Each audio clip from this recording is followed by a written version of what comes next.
Thank you so much for letting us speak today. I'm going to begin, and Bonnie is going to come in, and we are going to share this presentation. I'm Denise Melanson. I'm in the Kent County area. So we work very closely with Nouveau-Brunswick, and we know how keen they are to work. So I was really, really interested to hear the program that the previous speaker. It was really fun. Thank you. So I'm going to talk today about the Children's Environmental Rights Bill, a catalyst for sustainability. Now, this bill hasn't been passed yet, and we are currently in the process of looking for people to support the bill, to get someone in government or one of the other parties to present it to the legislature and have it adopted. So today we're here to explain what's in this bill and why we think it's so important. So I'm going to begin. Ella Kissy-Debra is the first person in the world to have air pollution listed as a cause of death on her death certificate. She was 9. This is the beautiful little child that you see in this in the PowerPoint. She was 9 years old when she died in London, UK, in February 2013. Her death was due to asthma contributed to by exposure to excessive air pollution. That's what the coroner stated in a landmark ruling announced on December 16, 2020. According to the World Health Organization in 2020, air pollution kills an estimated 7 million people worldwide every year. These deaths are tragic because they are preventable and can be avoided through healthier environment. These deaths never should have happened. So what is the issue and how does this bill come into it? Children and the world's populations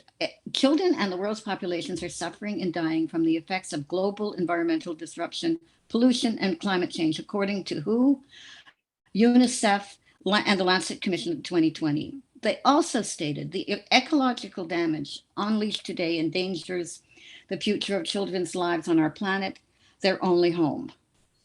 As a province, we must not act now if we are to protect ecosystems, lives, and future generations. So what are the actions that we could take that might have the biggest impact? The New Brunswick Environmental Rights Bill will set us on a path to a greener, more sustainable province while protecting the health, well-being of our children for the benefit of future generations of strong, healthy New Brunswickers. So I'm going to ask Bonnie now to come in and share the next slide and continue where I'm leaving off. Thank you. Yes, so our next slide has to do with New Brunswick's track record on human rights and environmental legislation. I'm going to be quite brief on this one because there's more important things to get to. But I just wanted everyone to be familiar with the idea that in New Brunswick, we have big shoes to fill in terms of legislation, considering that in 1948, John Peters Humphrey of Hampton, New Brunswick, introduced the first Universal Declaration of Human Rights, and it was adopted by the United Nations in 1948. So we have very solid ground in the field of human rights. We've also got a pretty solid ground in the area of environmental rights, environmental legislation, I should say, not environmental rights. The environmental legislation there is a distinction, and you'll see as we go along. But we began in the early 70s with some environmental legislation. And since then, about 7 acts have been proclaimed. And up until just recently in 2021, the Climate Change Act gained royal assent. We had the Clean Environment Act in 71, Clean Air Act in 97, and these have all been subjected to amendments and improvements as we go along. Excuse me. So what I would like to say also is that our particular bill had its own trajectory as well. And the Children's Environmental Collaborative was the group that first got this ball rolling way back in 2008. with their strategic plan. And that was when they wanted to make sure that there was some sort of legislation brought in that would protect children's health from environmental harm. Well, since then, there's been a lot of development, a lot of work, but a lot of kind of not quite in getting into the legislature yet. At this point in time, we are poised to get into the legislature in 2022 and introduce this bill. But I just wanted to lay that foundation for you, that you know that this never would have happened without the Children's Environmental Health Collaborative. And the next slide, we're looking at Code Red for Humanity. The August 2021 report from the International Panel on Climate Change sounded a code red for humanity. In the February 2022 report, which just came out yesterday, the Secretary General said that with fact upon fact, this report reveals that all people on the planet are getting clobbered by climate change. He also said that investments in climate adaptation work, and adaptation saves lives. So kudos to the groups that are involved with climate change adaptation. And he also said further that adaptation and mitigation must be pursued with equal force and urgency.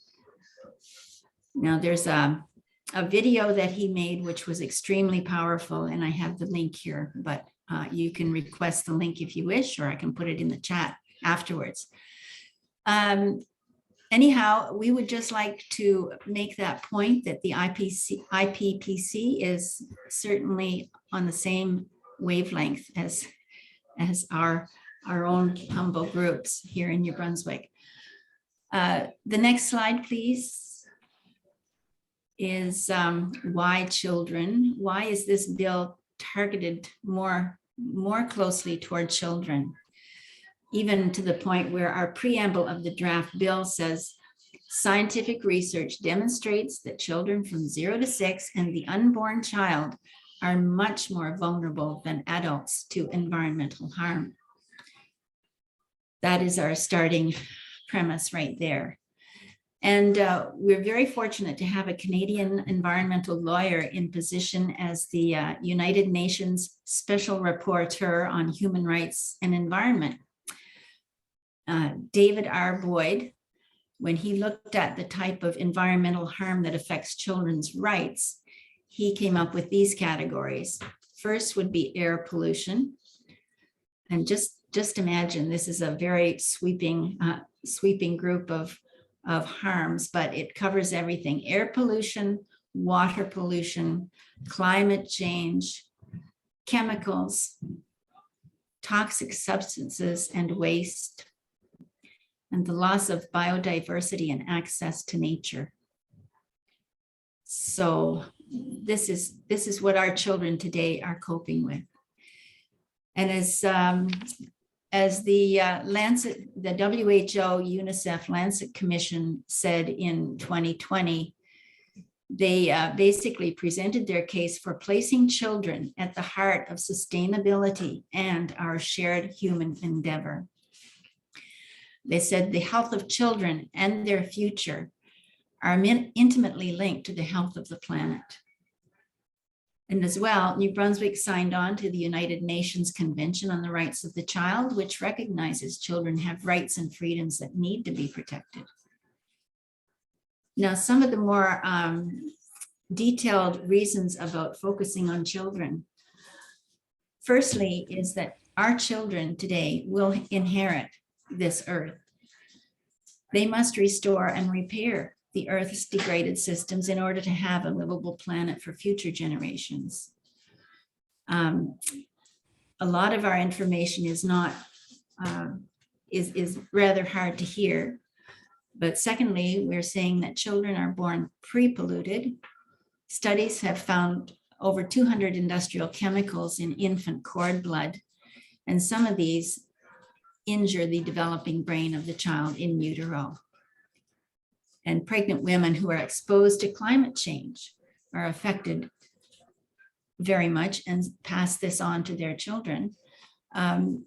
What the most recent research we're reading that is coming out is saying is that pregnant women are affected by stress, respiratory disease, nutritional issues, infections, heat-induced illnesses, and poverty. Children are affected in utero, leading to increased risk of intrauterine growth retardation, low birth weight, and prematurity. Also, epigenetic changes, which can be passed on from generation to generation. A third point about why children's exposures are proportionately far greater than adults. Exposures occur from contamination of the air, water, soil, food, and consumer products. Children have the additional exposure pathways of the placenta and breast milk. And proportionately by body weight, children drink more water, eat more food, and breathe more air compared to adults. So they're also taking in contaminants at a rate greater than adults. Children's physiology is less developed to metabolize and excrete contaminants. And children tend to be more active.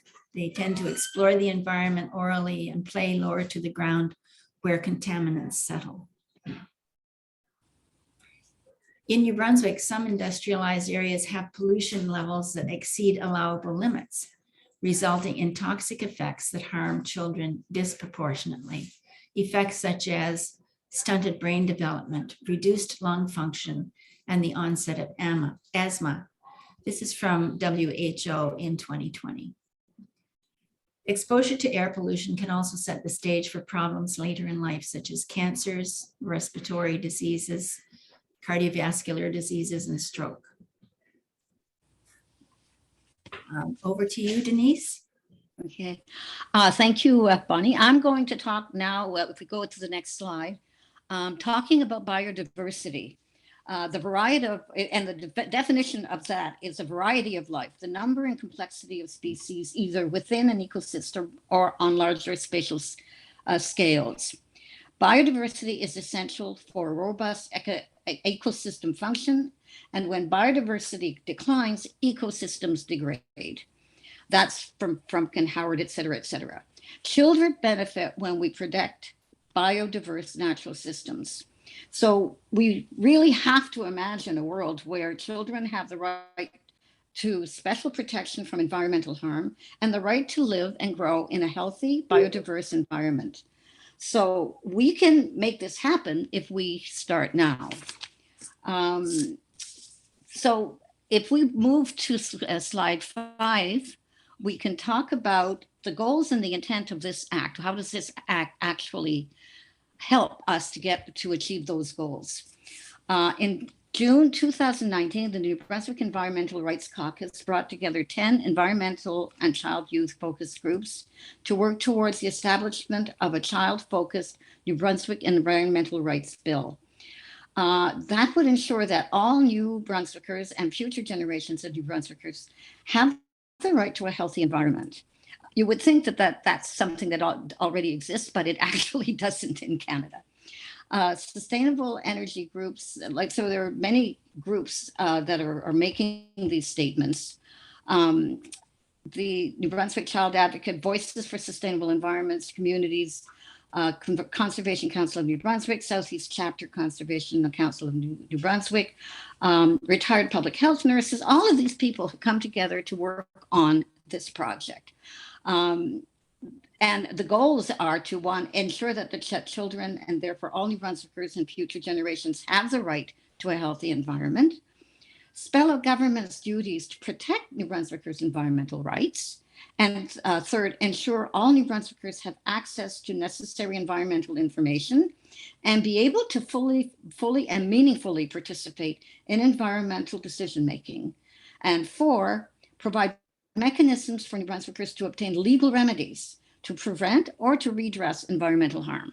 So this bill would bring us a long way towards ensuring that people's environmental rights, A, exist, and B, that they are maintained.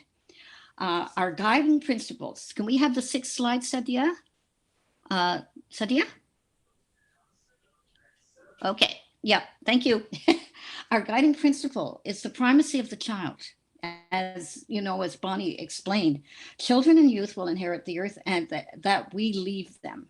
As adults in a world of unprecedented global change and uncertainty, we have a moral imperative to protect children and pregnant mothers from environmental harms. The principles articulated in the draft bill are sustainable development. So if we're going to do something that alters the environment, it has to be done in a way that actually doesn't kill whatever we're trying to the environment around or damage the environment around whatever activity that we are planning to do. Preserving biodiversity in and among species. And that means that you have to actually know what's there and what you have to do to protect those species. The principle of polluter pays. The people who actually do the harm should be the ones that are responsible for absorbing the costs and doing what needs to be done to remedy the problems or the damage that they have done.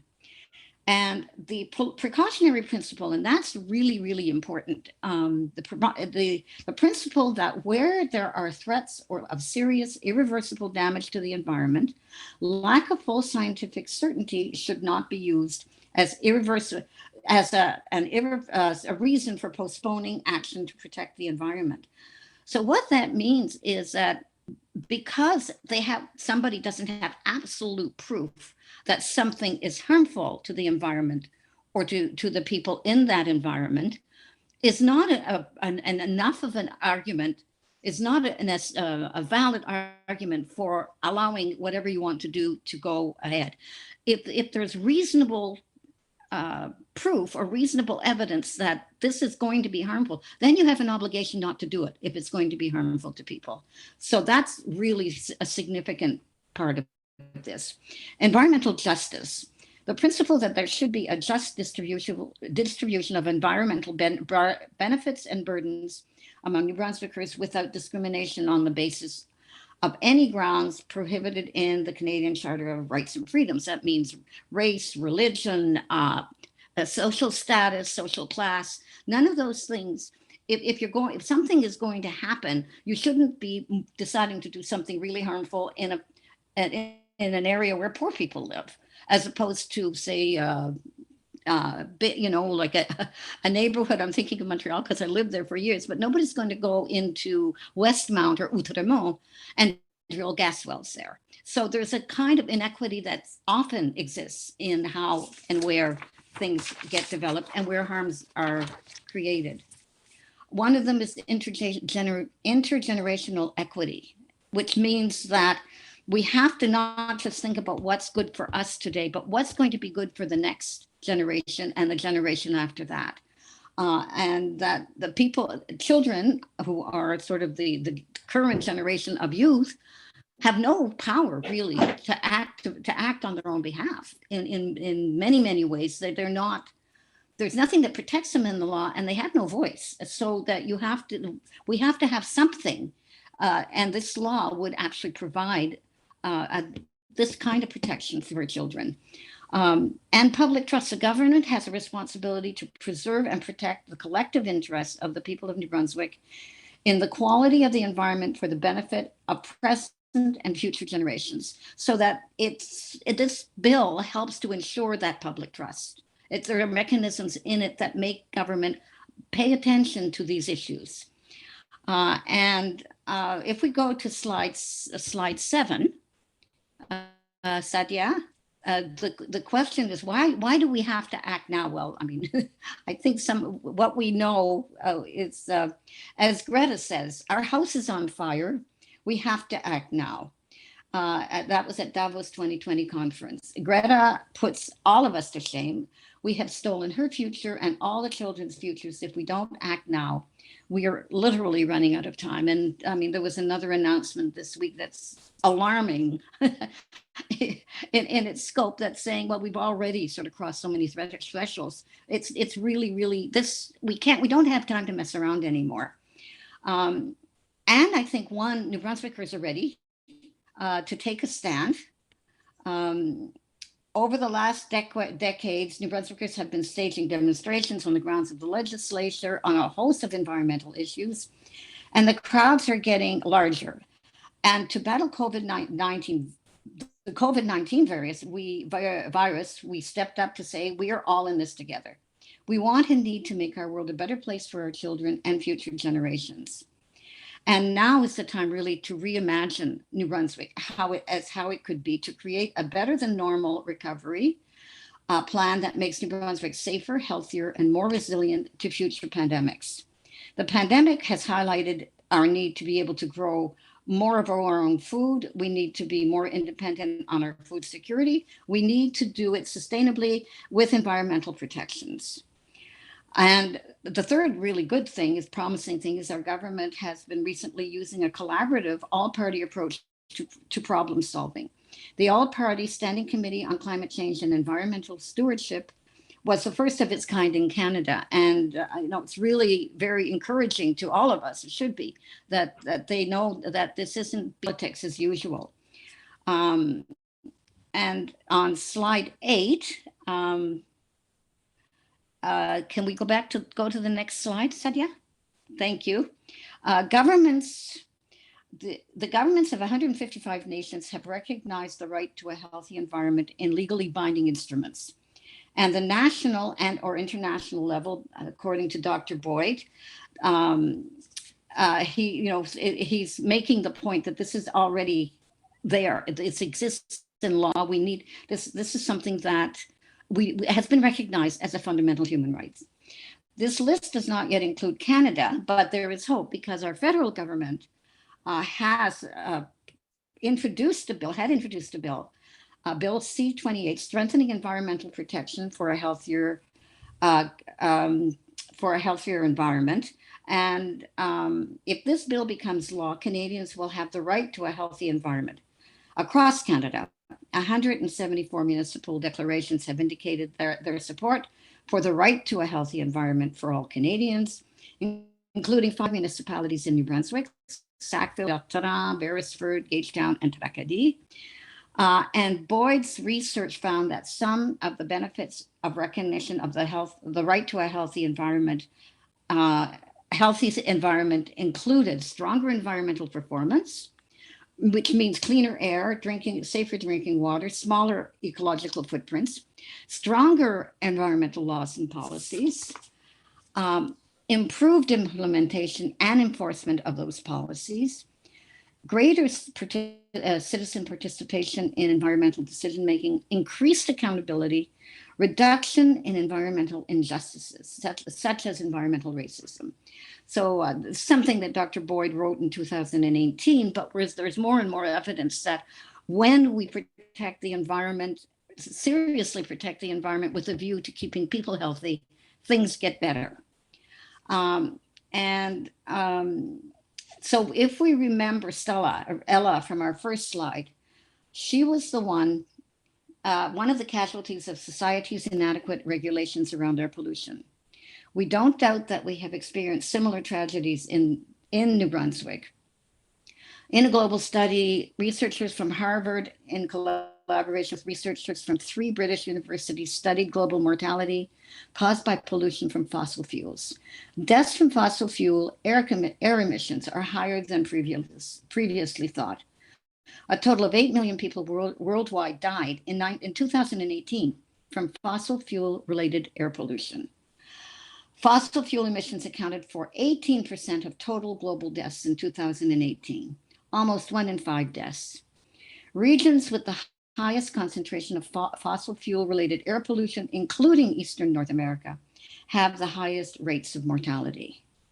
So an opinion by Dr. Frederica Pereira, a professor at Columbia University's Mailman School of Public Health, said, "There is no question that reducing our dependence on fossil fuels would achieve highly significant health and economic benefits for children worldwide, both immediately and well into the future, vastly improving the health and well-being of generations to come. Knowing this, we have a moral imperative to enact child-centered energy and climate policies that address the full array of physical and psychosocial stressors to which children are subjected due to fossil fuel combustion. So I'm going to ask Bonnie to pick it up from there and go to slide what? Which one? 10? It's okay. I'm just noticing maybe we haven't caught up. No, all right. Okay, oh wait, There we go. Okay, Sadia, could you leave it there? I can speak to this one quickly.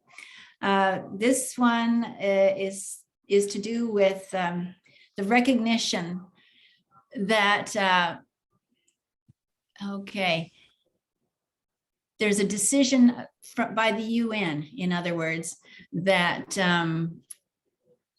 the right to a healthy environment will be protected and respected. Today's decision should serve as a wake-up call to all governments demanding that they prioritize protecting environmental human rights defenders and the most vulnerable to climate harms. Okay, so we could skip over. Well, number 12 was the global cost of pollution. That's okay. Now that one there, support. We just wanted to talk about the support that we have so far to our Environmental Bill of Rights initiative.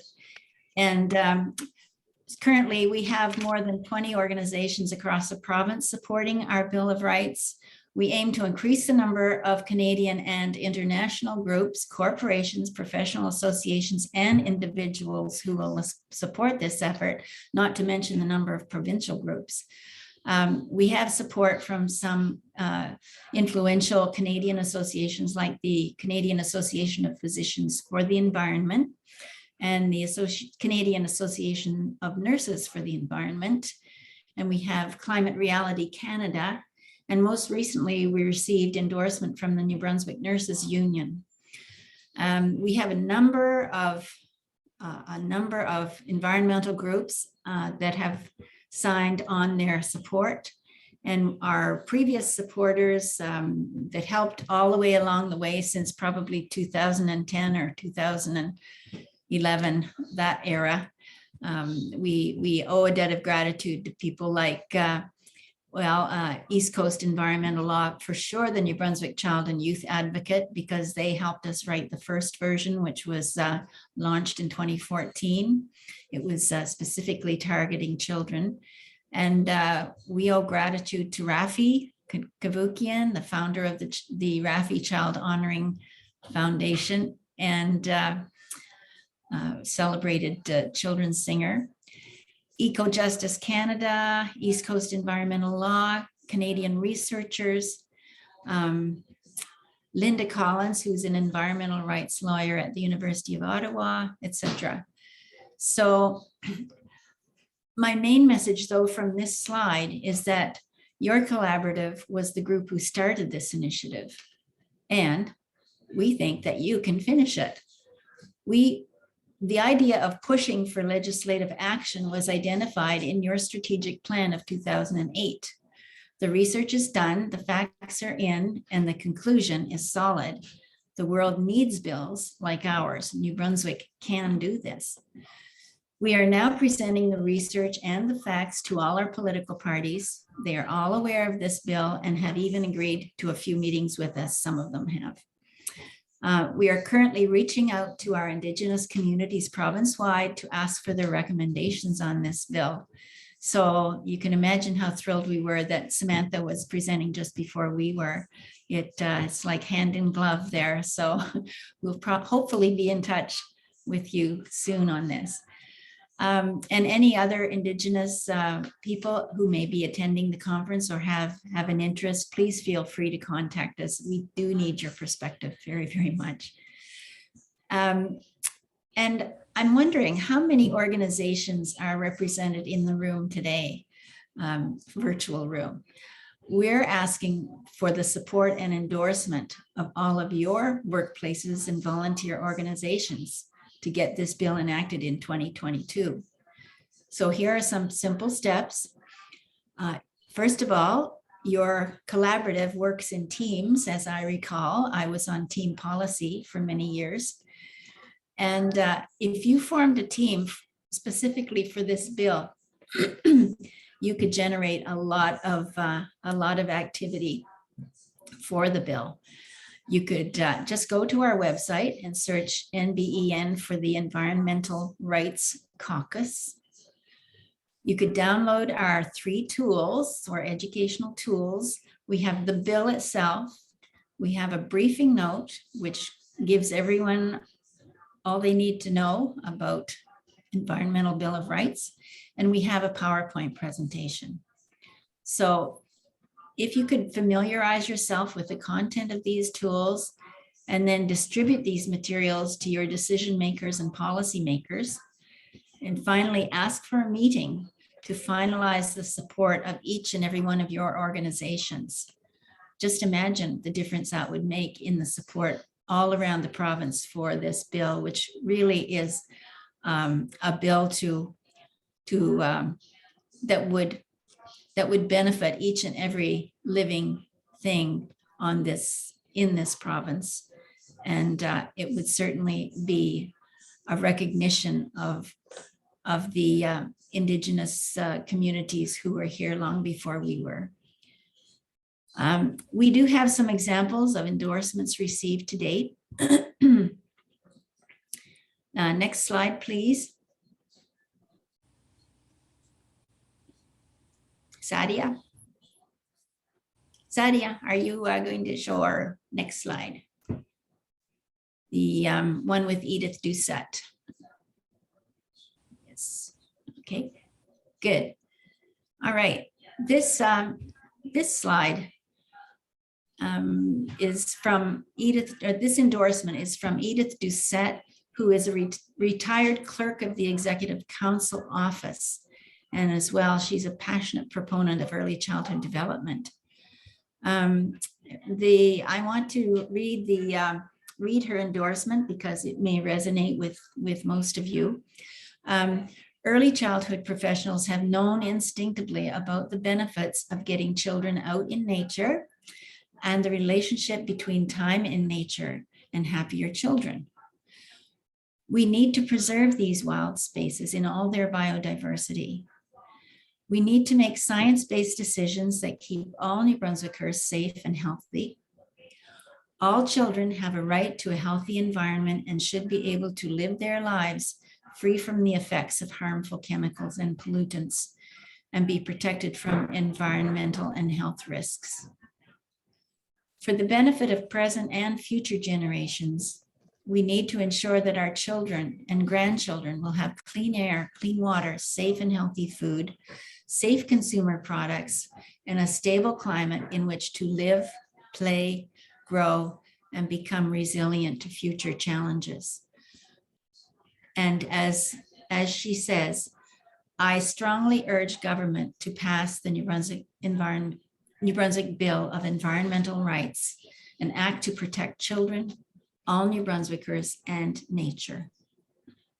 I need to end here, Bonnie, because we have just a few minutes for the conclusion. So we have to hurry up. Yeah. We have just a few minutes to have Okay. a conclusion for the conference. So okay, how many minutes? Now the time is in. So maybe you can talk 1 minute and we can do like the conclusion for the CH conference. In how many minutes was that? 1 minute. One. Yeah. Okay. We're very chatty. And that I'll pass it over. Oh, I'll show you.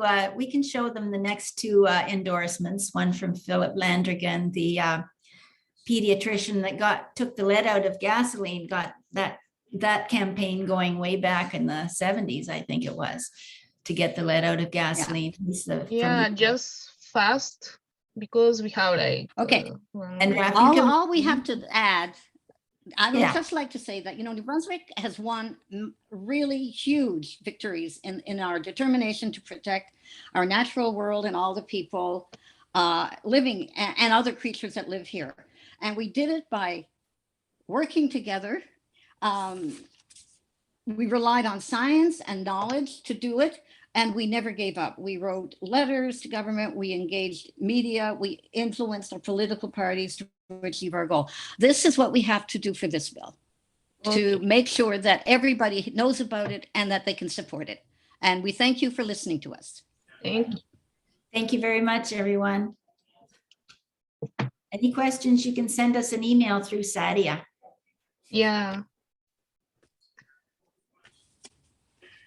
OK, donc maintenant, je laisse la parole à Tim pour conclure. Yep. So thanks everyone for a great day.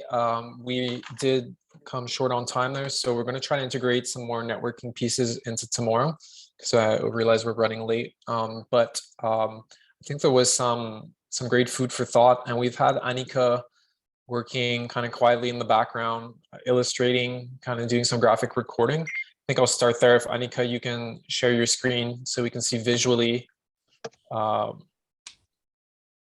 everything we talked about today.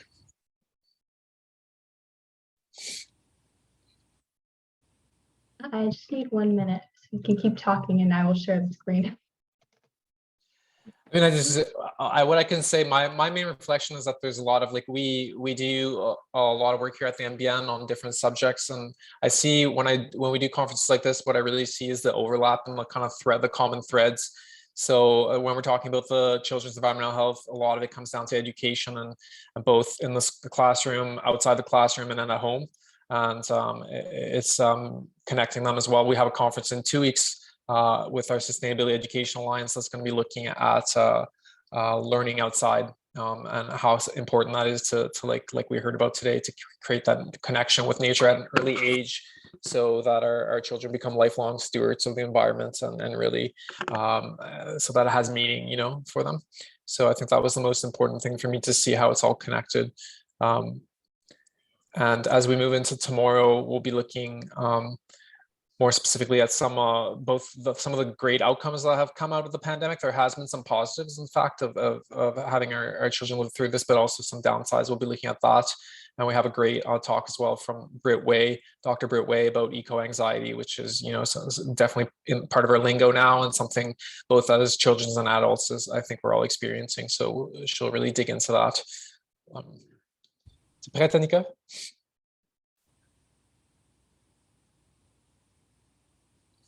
Non, désolée, mais je peux partager ce que j'ai pour le moment. C'est pas fini. Okay. It's a work in progress, and we'll be continuing tomorrow. So maybe we can start tomorrow by seeing your cleaned up version. But That would be lovely. I say, okay, so you prefer to show us tomorrow? Okay, good enough. So that's it for today, everyone. Thank you for being so attentive, and we start again tomorrow at 1 with some great panels and great speakers as well.